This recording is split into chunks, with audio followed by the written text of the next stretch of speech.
Good morning my all dear students. आज हम आपको जियोग्राफी के फर्स्ट चैप्टर का वीडियो नंबर 4 बनाने जा रहे हैं, जिसमें से आपको हेडिंग्स के माध्यम से इस चैप्टर्स की आगे की जानकारी दी जाएगी। तो आप सबसे पहले एक बात नोटिस कर लें कि यदि आप लोगों को 90+ लाना है तो आपको इस वीडियो को और आने वाले सभी वीडियो को अंत तक देखने होंगे, और मैं कोशिश करके आपको इसी वीडियो में पीडीएफ उपलब्ध करा दूंगा। तो देखें लास्ट तक आप इस वीडियो को। आइए, सबसे पहली हेडिंग आपको दी गई है भूमि संरक्षण के उपाय। तो जैसा कि आप दो शब्द से परिचित हैं, भूमि आप लोग समझते हैं भूमि क्या होती है या भूमि किसे कहते हैं। तो संरक्षण शब्द से परिचित हों, अगर नहीं पता है तो मैं बता देता हूँ आपको। संरक्षण मीन्स होता है किसी चीज़ को बचाव करना। क्या करना? बचाव। मतलब हमें भूमि का बचाव करना है। किस चीज़ से बचाव करना है? भूमि के कटाव से या उसके क्षरण से। ठीक है, तो इस विषय में आप अच्छे से परिचित हो जाएं इस शब्द से। उसके बाद आपको अब आइए इसके निम्नलिखित हम उपाय बताते हैं आपको कि किस प्रकार से भूमि संरक्षण के या भूमि संरक्षण किया जाता है। तो सबसे पहला उपाय है आपका वन रोपण और चारागाहों का उचित प्रतिबंध करना। कहने मतलब है वन रोपण अच्छे से किया जाए और चारागाहों के लिए एक अलग से व्यवस्था की जाए, ना कि उसी भूमि में हरदम चराया जाए, ताकि भूमि को बचाया जा सके। नंबर 2, जैसा कि आप पॉइंट नंबर 1 में समझ चुके हैं, वन रोपण और चारागाहों को उचित प्रबंध। अब सेकंड में आपको दिया गया है पेड़ों की रक्षक मेखला और पशुचारण पर नियंत्रण करना होता है। और नंबर 3 में पॉइंट नंबर आपको 3, रेतीले टीलों को कांटेदार झाड़ियाँ लगाकर स्थिर बनाने की प्रक्रिया अपनाइए। और नंबर 4, भूमि कटाव की रोकथाम करें। नंबर 5, आपको बंजर भूमि का उचित प्रबंधन करना है, क्योंकि इस बंजर भूमि को अगर आप सही से सुधार लेते हैं तो अदर भूमि को बचाया जा सकता है, क्योंकि बंजर भूमि में कुछ भी नहीं उत्पन्न होता है। इसलिए अगर आप उसको सुधार करते हैं और उसके बाद आप उसमें पशुचारण कर सकते हैं, तो उसमें चारागाह अगर बना दीजिएगा तो अदर भूमि आपकी जो है बच जाएगी बंजर भूमि से। इसलिए इसकी उचित प्रबंध करना चाहिए आप लोगों को या हम सभी को। नंबर 6 में जो दिया गया है खनन नियंत्रण। खनन मीन्स होता है खुदाई। किसी जो खनिज हमारे खोदे जाते हैं उन पे नियंत्रण करना है। रीजन ये है जितना अत्यधिक खनन होगा उतनी ही अत्यधिक भूमि संरक्षण नहीं हो पाएगा। कहने मतलब है भूमि कटाव अत्यधिक होगा। और जल का परिष्करण करके जल और भूमि प्रदूषण को भी कम किया जा सकता है। तो आप इस हेडिंग्स के माध्यम से 6 पॉइंट मैंने आपको समझा दिए हैं। अब मैं पॉइंट इसलिए नहीं नोट कर रहा हूँ क्योंकि आपको इसी वीडियो में लास्ट में मैं पीडीएफ दे दूँगा, तो आप लोग वीडियो को अंत तक देखें और फिर नोट्स बनाएं। आइए सेकंड हेडिंग्स के विषय में हम बात करते हैं। जैसा कि आप लोगों को हेडिंग दी गई है, भारत में भूमि सुधार के उद्देश्य या उपाय क्या हैं। तो आइए इसके विषय में ध्यान से दें। तो भारत में भूमि के सुधार निम्नलिखित के उद्देश्य जो हैं आपको निम्नलिखित दिए गए हैं। आइए पॉइंट नंबर 1 से हम आपको समझाते हैं। बंजर भूमि का उपजाऊ बनाना। नंबर 1, जैसा कि मैंने आपको लास्ट या पिछली हेडिंग में मैंने बताया है बंजर भूमि को कैसे उपयोग बनाना है या उपजाऊ बनाने के लिए क्या करना है।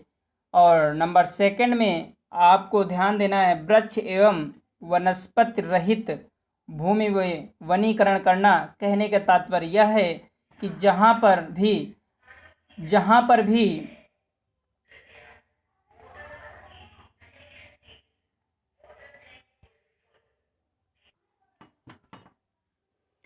तो आपको बताया मैंने कि वृक्ष एवं वनस्पति रहित भूमि में वनीकरण करना, कहने का तात्पर्य यह है कि जिस भूमि में या जहाँ पर भी वन नहीं है, वनस्पति नहीं है, तो वहाँ पर हमें पेड़ों को लगाना होगा, जिससे कि हमारी भूमि का कटाव होने से बचे और उसका अत्यधिक सुधार हो सके।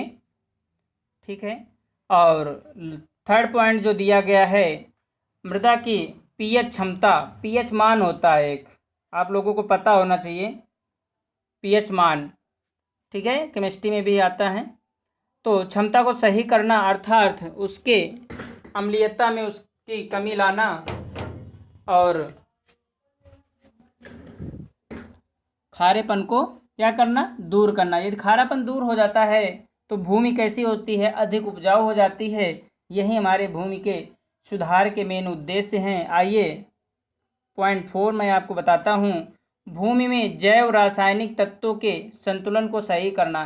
कहने का तात्पर्य यह है कि जितना ही अधिक रासायनिक तत्व भूमि में कम उपयोग किए जाएंगे, उतनी ही भूमि हमारी अत्यधिक उपजाऊ और टिकाऊ बनी रहेगी। टिकाऊ कहने का मतलब ये है कि अत्यधिक समय तक इसमें उपज होती रहेगी। अन्यथा अगर आप ज़्यादातर रासायनिक तत्वों का इस्तेमाल करते हैं तो एक समय ऐसा आता है कि आपकी भूमि उपजाऊ न होकर के वो बंजर के रूप में बन जाती है। ये हमारे भारत में भूमि सुधार के मेन उद्देश्य थे। तो आइए हम आपको इसी हेडिंग्स के माध्यम से कुछ पॉइंट और अवगत कराना चाहते हैं। तो भारत में भूमि सुधार कार्यक्रम चलाए गए हैं, तो आइए उनके विषय में हम जानते हैं। पहला पॉइंट आपको दिया गया है बंजर भूमि विकास कार्यक्रम, बंजर भूमि विकास कार्यक्रम। और दूसरा वृक्षारोपण कार्यक्रम, और तीसरा रेगिस्तानी भूमि विकास कार्यक्रम, और चौथा जो कि लास्ट है खारी भूमि का विकास कार्यक्रम। इन 4 कार्यक्रमों के माध्यम से भारत में भूमि सुधार के उद्देश्यों के पाने के लिए इन्हें चलाया गया और कहीं तक भारत देश इसमें सफल है। क्योंकि जो भारत, एक नोट कर लीजिएगा आप कि पूरे विश्व में भारत में ही अत्यधिक लोग कृषि पर निर्भर रहते हैं, तो इसीलिए हम भारत देश को कृषि प्रधान देश कहते हैं। जैसा कि आप कुछ बच्चों को इसमें नॉलेज भी होगा इस विषय में, क्योंकि क्लास 8 9 में आपने पढ़ा भी होगा। तो ये मैंने आपको भारत में भूमि सुधार कार्यक्रम बता दिया है। चलिए आपको हम नेक्स्ट हेडिंग से अवगत कराते हैं चैप्टर की। तो आपको हेडिंग दी गई है मृदा संसाधन, मृदा संसाधन। तो आप मृदा शब्द से अच्छे से परिचित हैं और संसाधन तो आपको मैंने चैप्टर के स्टार्टिंग में इस शब्द से अवगत करा दिया था। तो आइए हम आपको बताते हैं मृदा संसाधन क्या होता है, इसके विषय में जानें। मृदा अथवा मिट्टी सबसे महत्वपूर्ण नवीकरणीय योग्य प्राकृतिक संसाधन है। तो आपको यहाँ से एक पॉइंट नोट करना है माइंड में, या आप लोग रिकॉर्डिंग कर वीडियो देखते समय अब एक बात आपको खास याद रखनी है कि कुछ ऐसे पॉइंट्स होते हैं जो टीचर आपको ऐसे ओरली बता देता है। तो आपको एक रफ और एक पेन लेना है वीडियो को देखते हुए, और जो पॉइंट आपको समझ में आए या मैंने एक्स्ट्रा बताया हो तो आप उसको नोट कर लें, क्योंकि सभी पॉइंट्स आपको पीडीएफ में नहीं मिल पाएंगे जो जनरल जानकारी होती है। तो मैं आपको बता देता हूँ, यहाँ से क्वेश्चन बनता है मृदा संसाधन से कि मृदा संसाधन कैसा संसाधन है। तो आपको आंसर में मिलेगा, बहुविकल्पी में पूछा जाता है तो आपको प्राकृतिक संसाधन कहना है। यह एक नवीकरणीय प्राकृतिक संसाधन है। तो आइए हम इसके विषय में आगे बात करते हैं। जो क्वेश्चन बन रहा था मैंने बता दिया आपको। फिर यह पौधों के विकास में सहायक है। कौन? मृदा। मृदा क्या है? पौधों के विकास में सहायक भी है। जो पृथ्वी पर विभिन्न प्रकार के जीवों का पोषण करती है, मतलब उनका भरण करती है। मृदा एक जीवंत तंत्र है। कैसा है? जीवन तंत्र है। कुछ सेंटीमीटर गहरी मृदा बनने में लाखों वर्ष का समय लग जाता है। मृदा बनने की प्रक्रिया में उच्चावच जनक शैल अथवा संस्तर शैल, जलवायु, वनस्पति और अन्य जैव पदार्थ और समय मुख्य कारक होते हैं। प्रकृति के अनेकों तत्व जैसे तापमान परिवर्तन, बहते जल की क्रिया, पवन मीन्स हवा, हिम नदी और अपघटन क्रियाएं आदि मृदा बनने की प्रक्रिया में योगदान देती हैं। कहने का मतलब ये है कि मृदा बनने के लिए क्या क्या आवश्यक होना चाहिए। तापमान परिवर्तित रहना है, बहते जल की क्रिया और हिमनद आपने जैसा कि मैंने पॉइंट में बताया। और मृदा में होने वाले रासायनिक और जैविक परिवर्तन भी बहुत ही महत्वपूर्ण होते हैं मृदा संसाधन के लिए। और इस हेडिंग्स के विषय में मैंने आपको इतना अवगत करा दिया है।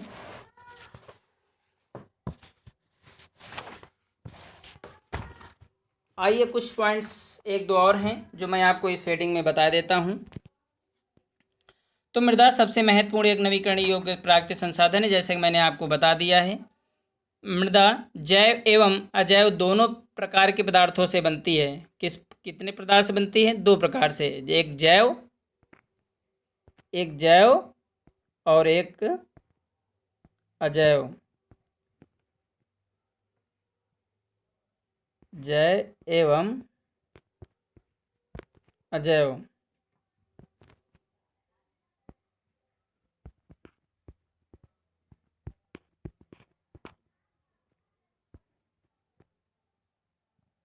ठीक है, अब हम नेक्स्ट हेडिंग्स के विषय में बात करते हैं। मृदा का वर्गीकरण। जैसे कि आप शब्द से परिचित हैं, इस हेडिंग में एक शब्द दिया गया है वर्गीकरण। वर्गीकरण मीन्स होता है बांटना, उसको उसके भागों में, मतलब भागों में डिवाइड कर देना। तो आइए हम आपको पॉइंट वाइज के माध्यम से बताते हैं मृदा का वर्गीकरण। तो आपको ध्यान देना है, मृदा पहले हम बोलेंगे और उसकी विशेषताएं क्या है, मतलब क्वालिटी क्या है मृदा की, उसके विषय में भी मैं इस हेडिंग्स में जानकारी दे देता हूं। तो सबसे फर्स्ट नंबर पे मैं बात करता हूं जलोढ़ मृदा। किसके विषय में? जलोढ़ मृदा के विषय में। तो आइए इसके विषय में बात करते हैं। यह भारत के संपूर्ण क्षेत्र में 45 कितने परसेंट? 45% 0.6 है। ठीक है, ध्यान दीजिएगा आप। 0.6% भाग पर विस्तृत है और यह सर्वाधिक उपजाऊ भी होती है। इसमें 2 रासायनिक तत्व पाए जाते हैं जो पोटास और फास्फोरस होते हैं, वह चूने से युक्त भी होती है। इसमें जो अत्यधिक फसलें उगाई जाती हैं, मैं जलोढ़ मृदा के विषय में बात कर रहा हूँ, आप ध्यान दीजिएगा। तो इसमें गन्ना, चावल, गेहूँ व अन्य अनाजों व दलहन फसलों के लिए उपयुक्त होती है मिट्टी। अब मैं सेकंड मिट्टी के विषय में बात कर रहा हूँ, उसका नाम दिया गया है काली मृदा। काली मृदा को ही रेगुर मृदा भी कहते हैं।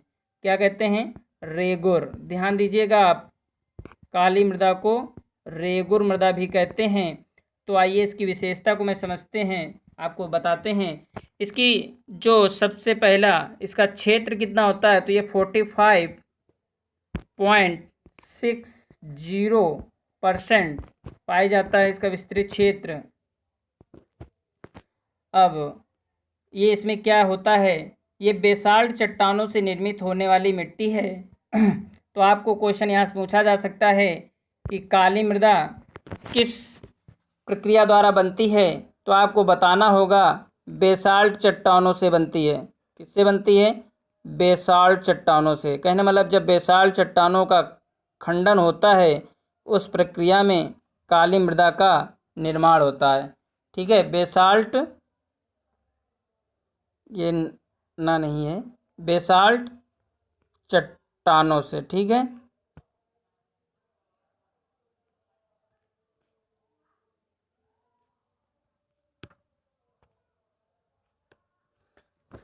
और इसमें रासायनिक जो तत्व पाए जाते हैं वो कैल्शियम कार्बोनेट, मैग्नीशियम और पोटास, चूने से युक्त व कप, इतने तत्व पाए जाते हैं। ये सबसे इसका खास पॉइंट है इस मिट्टी का, जो आप नोट कर लें।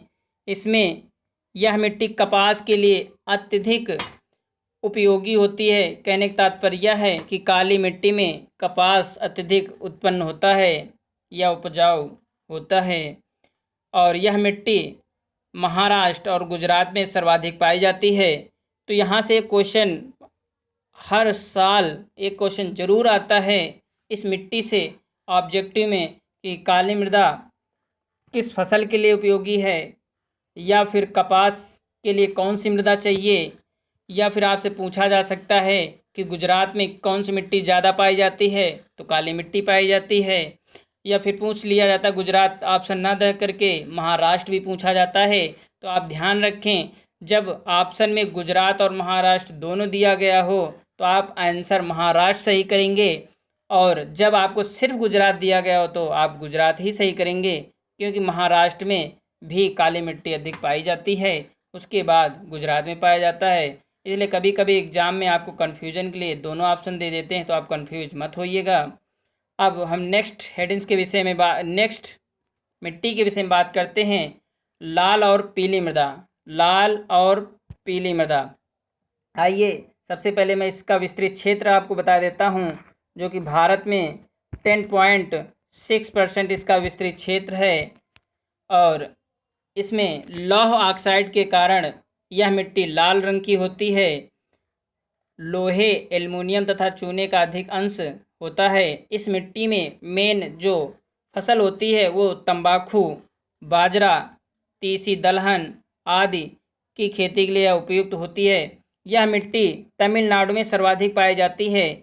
पॉइंट आपको नोट करना है कि लाल मिट्टी सबसे ज़्यादा कहाँ पाई जाती है, तो आपको तमिलनाडु आंसर देना होगा।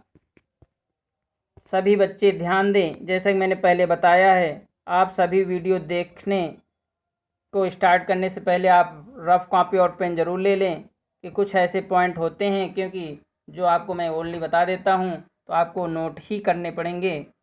तो आइए इसके विषय में आपको मैंने जानकारी दे दी। अब नेक्स्ट मिट्टी के विषय में बात करते हैं, लैटेराइट मिट्टी। तो सबसे पहले मैं इसका विस्तृत क्षेत्र बता देता हूँ आपको। इसका विस्तृत क्षेत्र है 3.7%, और इसमें जो दो रासायनिक तत्व पाए जाते हैं, लौह तथा एल्युमिनियम की अधिकता और नाइट्रोजन एवं पोटास, नाइट्रोजन और पोटास, चूना तथा जैविक पदार्थ की कमी, अपेक्षाकृत कम उर्वरक। जैसे अब इस मिट्टी में जो खास पाया जाता है उत्पन्न जो होती चाय, नंबर 1 चाय, इसमें सबसे ज़्यादा चाय होती है सर्वाधिक, और फिर कहवा, जिसको आप सभी कॉफ़ी के नाम से जानते हैं, ध्यान दीजिएगा, ठीक है, कॉफ़ी के नाम से आप जानते हैं। इसमें रबड़, काजू की भी खेती की जाती है। यह मिट्टी सर्वाधिक कहाँ पाई जाती है? केरल में। कहाँ पाई जाती है? केरल में। तो आप लोग ध्यान रखिएगा, लैटेराइट मिट्टी सर्वाधिक कहाँ पाई जाती है? केरल में पाई जाती है। आइए हम नेक्स्ट मिट्टी के विषय में बात करते हैं, मरुस्थलीय मृदा। तो इसका जो विस्तृत क्षेत्र है 4% है। कितना है? ओनली 4%। इसके ये बलुई से बजरी युक्त होती है। जैविक पदार्थ तथा नाइट्रोजन व नमी की कमी होती है।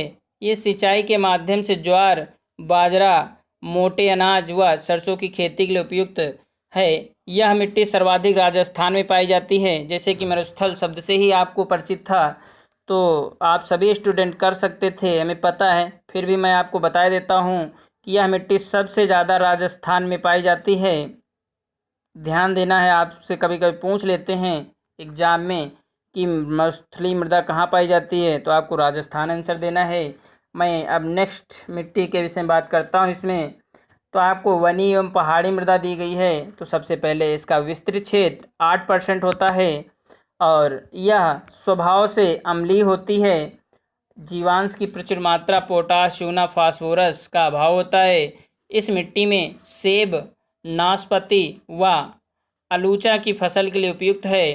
तो आप सभी जानते हैं कि हमारे देश में सेब सबसे ज़्यादा कहाँ उत्पन्न होता है, तो जम्मू कश्मीर। तो आप समझ जाइए ये मिट्टी सबसे ज़्यादा कहाँ पाई जाती होगी, जम्मू कश्मीर में पाई जाती है। और यह हिमाचल प्रदेश, उत्तराखंड, सिक्किम व अरुणाचल प्रदेश में भी पाई जाती है। लेकिन सबसे ज़्यादा अगर पूछा जाएगा तो आप बताएंगे जम्मू कश्मीर। मैं अब बात करता हूँ लवणीय मृदा की। तो आइए इसमें हम ध्यान देते हैं। इसे रेह, कल्लर, ऊसर, थूर, चोपन के नाम से भी जाना जाता है। इसमें सोडियम, पोटेशियम, मैग्नीशियम की अधिकता होती है। ये पश्चिमी गुजरात, पूर्वी तट के डेल्टाओं तथा पश्चिम बंगाल के सुंदरवन क्षेत्रों में विस्तृत होती है। इसमें जिप्सम डालकर लवणता कम की जाती है। तो आपको एक क्वेश्चन यहाँ से नोट करना है पॉइंट कि किस मिट्टी में जिप्सम डाल करके उसकी लवणता कम की जाती है। तो लवणीय मृदा में, या आपसे ऐसे भी क्वेश्चन पूछा जा सकता है कि लवणीय मृदा में लवणता कम करने के लिए उसमें क्या मिलाया जाता है। तो आपको पता होना चाहिए जिप्सम। इस पॉइंट को आप लोग नोट कर लीजिएगा,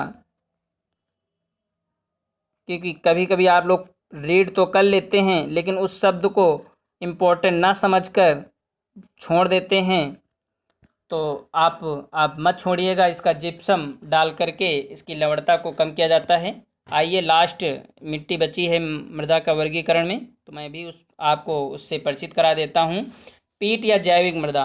पीट या जैविक मृदा, आइए, सामान्यतः गाढ़े व काले रंग की होती है। यह 40 से 50% तक जैव पदार्थ की उपस्थिति होती है। यह मृदा भारी वर्षा व उच्च आर्द्रता से युक्त वन क्षेत्रों में अधिक पाई जाती है।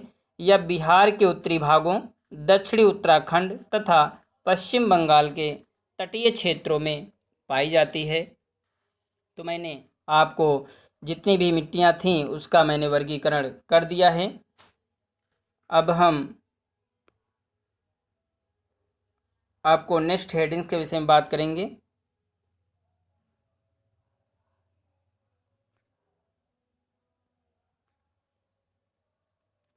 अब बात करते हैं इस हेडिंग के विषय में, आप ध्यान से सुने।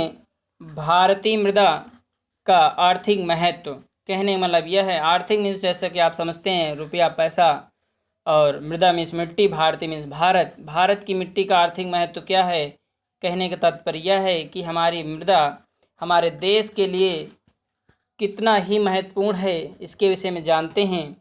तो पॉइंट नंबर फर्स्ट से मैं आपको अवगत कराता हूँ।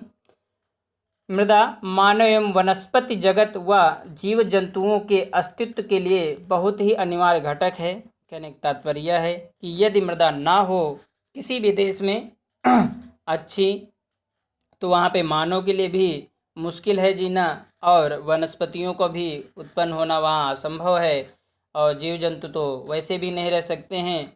फिर यह संपूर्ण जीव जगत की खाद्य एवं आवास की आवश्यकताओं की पूर्ति करती है। कहने का तात्पर्य यह है कि मिट्टी के द्वारा हम लोग जो भी अनाज उत्पन्न करते हैं, और आवास मीन्स होता है रहने की व्यवस्था, हम लोग मकान भी बनाते हैं, तो यह हमारे लिए बहुत ही आर्थिक महत्व है। अब मैं सेकंड पॉइंट के विषय में आपको अवगत कराता हूँ।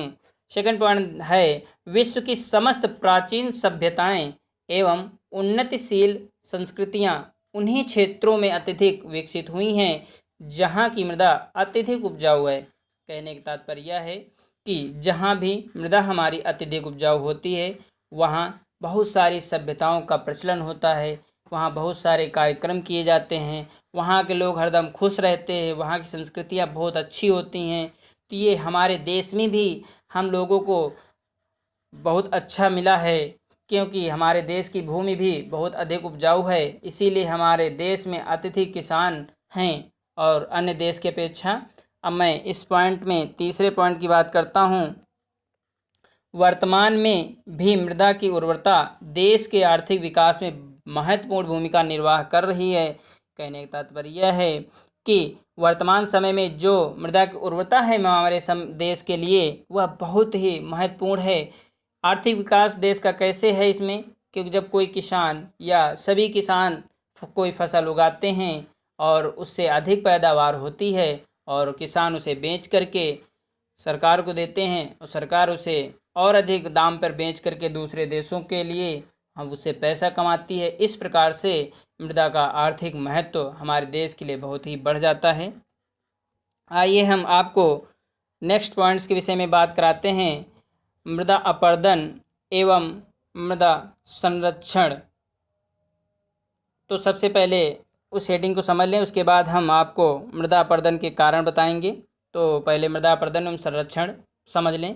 मृदा के कटाव और उसके बहाव की प्रक्रिया को मृदा अपरदन कहते हैं। नोट कर लेना है आपको पॉइंट, क्योंकि आपसे कभी कभी एग्जाम में पूछ लिया जाता है मृदा अपरदन क्या है। तो आप ध्यान से सुने। मृदा के कटाव और उसके बहाव की प्रक्रिया को मृदा अपरदन कहते हैं। कहने का मतलब यह है कि जो मृदा का निम्नीकरण होता है, क्षरण होता है या उसका कटाव होता है और जल के द्वारा बही गई मृदा को मृदा अपरदन कहते हैं। अब हम आपको मृदा अपरदन के कारण बताते हैं। जैसा कि आप पॉइंट नंबर 5 से समझेंगे। कारण मीन्स क्या होता है, किसी चीज़ का घटना, कारण कोई घटना घटित हो जाए। तो मृदा अपरदन 2 प्रकार से होता है, 3 प्रकार से मेन होता है। आइए हम उन तीनों प्रकार का नाम आपको बता देते हैं। सबसे पहला पॉइंट, प्राकृतिक कारण। प्राकृतिक कारण भी है। अब आप कहें इसमें प्रकृति को दोष दे रहे हैं, तो प्रकृति का दोष नहीं है, लेकिन फिर भी कुछ कारण ऐसे उत्पन्न होते हैं जिससे हमारी मृदा का कटाव होता है। तो नंबर 1 प्राकृतिक कारण, और नंबर 2 में जल द्वारा जो अपरदन होता है। और ये वैसे प्रकृति में ही आ जाता है, इसको अलग से नोट करने की ज़रूरत नहीं थी। और लास्ट में मानवीय कारण, जो कि सबसे बड़ा कारण है। जैसा कि हम मानते हैं मानवीय कारण ही सबसे बड़ा कारण है मृदा का। तो आइए हम इन तीनों पॉइंट्स के विषय में बात करते हैं। सबसे पहले आप प्राकृतिक कारण समझें। प्राकृतिक कारण में क्या होता है, वायु द्वारा अपरदन। वायु है तो प्रकृति ही, तो वायु अपरदन, वायु द्वारा मैदानी या किसी ढलवा क्षेत्र से मृदा को उठा ले जाने की प्रक्रिया को वायु का अपरदन कहा जाता है। ध्यान दें, पॉइंट आप समझें। वायु अपरदन क्या होता है, वायु द्वारा मतलब हवा द्वारा मैदान या किसी ढलवा क्षेत्र से मृदा को उड़ा ले जाना या उठा ले जाना, उसकी प्रक्रिया को वायु का अपरदन कहा जाता है। अब बात करते हैं वायु अपरदन से बचाव के लिए हमें क्या क्या कदम उठाने चाहिए। तो सबसे पहले आपको पॉइंट जो करना क्या है, पट्टी कृषि। पट्टी कृषि होती है एक, ये हम वायु के द्वारा मिट्टी का कटाव ना हो, वो है कि हमें क्या करना चाहिए, पट्टी कृषि करना चाहिए। और नंबर 2 में रक्षक मेखला का निर्माण करना चाहिए। किसका, रक्षक मेखला। ठीक, अब आइए इसके विषय में मैं बता देता हूँ आपको एक पॉइंट। पट्टी कृषि क्या होती है, बड़े खेतों को कई पट्टियों में बांट दिया जाता है और प्रत्येक पट्टी के बीच घास उगने के लिए कुछ स्थान छोड़ दिया जाता है। यह हवा की शक्ति को कमज़ोर करता है। घास क्यों छोड़ा जाता है इसका जगह, क्योंकि घास अगर उत्पन्न हो जाती है तो जब हवा आएगी तो उस घास में मिट्टी को नहीं उखाड़ पाएगी, इसलिए आसपास की मिट्टी भी क्या होती है, बच जाती है। इसीलिए हमें पट्टी कृषि करना बहुत ही आवश्यक होता है। रक्षक मेखला क्या है, रक्षक मेखला खेतों के चारों ओर पौधों की रक्षक मेखला या पट्टियां लगा दी जानी चाहिए, जो हवा की गति को क्या करें, कम करने में प्रभावी हों। तो ये 2 पॉइंट थे, वायु द्वारा मिट्टी का अपरदन ना हो इसके लिए। अब हम जल अपरदन से क्या होता है, जल अपरदन से भी मिट्टी का कटाव होता है। तो जल अपरदन कहते किसे, सबसे पहले आप इसे समझ लें। बहते हुए जल के कारण जब मृदा की ऊपरी परत बह जाती है तो वह जल अपरदन कहलाती है। जैसे कि आपने कभी देखा होगा, नहर के आसपास जाएं तो वहाँ पे क्या होता है, जब अत्यधिक नहर भराव मतलब जल अधिक होता है तो उसके आसपास की जो मिट्टी होती है वो क्या होती है, कट जाती है। वो मिट्टी कट करके क्या होती है, बह जाती है, बह करके कहीं बहुत दूर लग जाती है, तो उस जगह का मृदा कटाव हो जाता है। यही हमारा जल अपरदन होता है। आइए इसके रोकने के उपाय क्या हैं, आइए उसको हम बता देते हैं। ओनली 2 पॉइंट हैं। पॉइंट नंबर 1, सामुदायिक भागीदारी द्वारा बृहत पैमाने पर वृक्षारोपण कर इसे रोका जा सकता है, जिस प्रकार हरियाणा के पंचकुला जिले में किया गया है। कहने का तात्पर्य यह है कि जल अपरदन मतलब जो जल के द्वारा मिट्टी का कटाव होता है उसको रोकने के लिए हमें सामुदायिक मीन्स होता है सभी लोगों के द्वारा, भागीदारी मीन्स होता है साझी से बहुत बड़े पैमाने पर पेड़ों का विकास वो लगाना चाहिए, रोपण करना चाहिए, जिससे हमारी भूमि का कटाव रुक सके। और पॉइंट नंबर सेकेंड आपको दिया गया है, संवर्धित जल संभर विकास के द्वारा, जैसा कि मध्य प्रदेश के झाबुआ जिले में किया गया है। अब हम आपको बता देते हैं, जो पॉइंट नंबर मैंने तीसरा आपको बताया था इसके कटाव का, मृदा अपरदन के कारण का तीसरा पॉइंट था मानवीय कारण। क्या था? मानवीय कारण मैंने बताया था। तो आइए, मानवीय कारण क्या होते हैं? वन उन्मूलन, सबसे पहले वनों का विनाश करना सबसे बड़ा कारण है मानव का। और अति चराई मतलब पशुओं को अत्यधिक चराना, और जल प्रणाली की कृषि, वे मानवीय कारक हैं जो प्राकृतिक कारक को मृदा अपरदन के लिए जमीन प्रदान करते हैं। आइए, इसके बचाव के कारण क्या होने चाहिए, मतलब कैसे बचाव किया जाए, इसके उपाय। तो पॉइंट नंबर फर्स्ट आप समझें। इसमें पॉइंट नंबर फर्स्ट आपको समझना है कैसे हमें मानवीय कारण को रोक करके मृदा का अपरदन कर रोकना है। तो सबसे पहले समोच्च कृषि एवं सीढ़ीदार कृषि को बढ़ावा देना है। नंबर 2 में अति चराई पर रोक लगाना है। नंबर 3 में आपको वन रोपण करना है, मतलब वृक्ष लगाने हैं। और नंबर 4 में संरचनात्मक बांध बना करके पानी का बहाव कम हो उसे अब हम इसलिए हमें बांध बनाने चाहिए। तो इसी वजह से आपको मिट्टी के अपरदन में लाभ मिलेगा, मतलब आपको उसको रोकने के लाभ मिलेंगे। अब लास्ट हेडिंग दी गई है इस चैप्टर की, जो कि मैं आपको समझा देता हूँ। मृदा अपरदन से हानियाँ, क्या क्या हानियाँ हैं, क्या क्या हानियाँ हो सकती हैं या होती हैं। तो पॉइंट नंबर 1 पे आप ध्यान दें, उपजाऊ भूमि के नष्ट होने के कारण कृषि उत्पादकता में कमी आ जाती है। कहने मतलब ये है, जैसी जैसी हमारी मृदा विनाश होगी वैसे वैसे हमारी कृषि में उत्पादकता क्षमता कम हो जाएगी। Point number 1। Point number second, आकस्मिक एवं भीषण बाढ़ का प्रकोप भी आ सकता है। और पॉइंट नंबर 3, बालू के जमा होने के कारण नदियों, नहरों तथा बंदरगाहों के मार्ग क्या हो सकते हैं? बंद हो जाते हैं। और नंबर 4 में जो दिया गया है, सूखे की लंबी अवधि के कारण फसलें नष्ट हो जाती हैं। मतलब ये है कि मृदा अपरदन अत्यधिक हुआ अगर, तो उससे हानियाँ ज़रूर होनी हैं। तो सूखे की भी लंबी अवधि आ सकती है, जिससे हमारी फसलें क्या होती हैं? नष्ट हो जाती हैं। और इस पॉइंट का, इस हेडिंग का लास्ट पॉइंट है, तो आप ध्यान दें, कुओं, नलकूपों तथा ट्यूबवेलों में जल का स्तर भी नीचा हो जाता है, जिससे सिंचाई में बाधा आती है। तो मैंने आपको 6 से 7 हेडिंग बता दी हैं। तो जैसा कि मैंने आपको वीडियो के शुरुआत में ही बताया था कि आपको मैं वीडियो के लास्ट में PDF आपको उपलब्ध करा दूंगा। तो जो बच्चे नोट्स बनाना चाहते हैं वो अपना नोट्स बना लेंगे। तो आइए, नेक्स्ट स्लाइड पे आपको दी गई है PDF, तो उसे आप लोग ध्यान से देखें, और जिन बच्चों को पॉइंट नोट करना हो वो पॉइंट अपना नोट कर सकते हैं। मैं इसे 10 सेकंड के लिए इस स्लाइड पे छोड़ देता हूँ। जैसा कि आप देख रहे हैं, मैंने आपको बताया था बंजर भूमि का उपजाऊ बनाना, PS मान को सही रखना, इत्यादि चीज़ें मैंने बताई थी, और मृदा संसाधन भी बताया है। तो आपको जिन बच्चों को इसको नोट करना है तो आप नोट कर सकते हैं, या आप वीडियो में अगर पूरा नहीं, आप स्लाइड बढ़ जाती है आपके आगे, तो आप उसे वीडियो को पॉज करके, रोक करके उसे किसी भी प्रकार से आप नोट्स बना लें, तो आपके लिए बहुत ही इम्पोर्टेंट होगा। आइए, सेकंड जो दिया गया है उसके विषय में भी आप देख लें।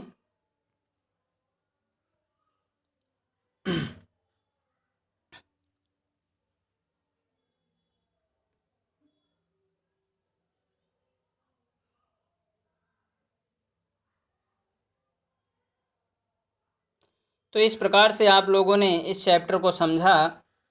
मैंने इस चैप्टर के 3 वीडियो पहले ही मैं बना के यूट्यूब पर डाल चुका हूँ। तो जिन बच्चों को अभी तक 3 वीडियो नहीं देखे इस चैप्टर के, तो वो लोग यूट्यूब पे जाके पीके क्लासेज सर्च करें और वहाँ पर आपको मेरा ये वीडियो तीनों मिल जाएंगे इस चैप्टर से।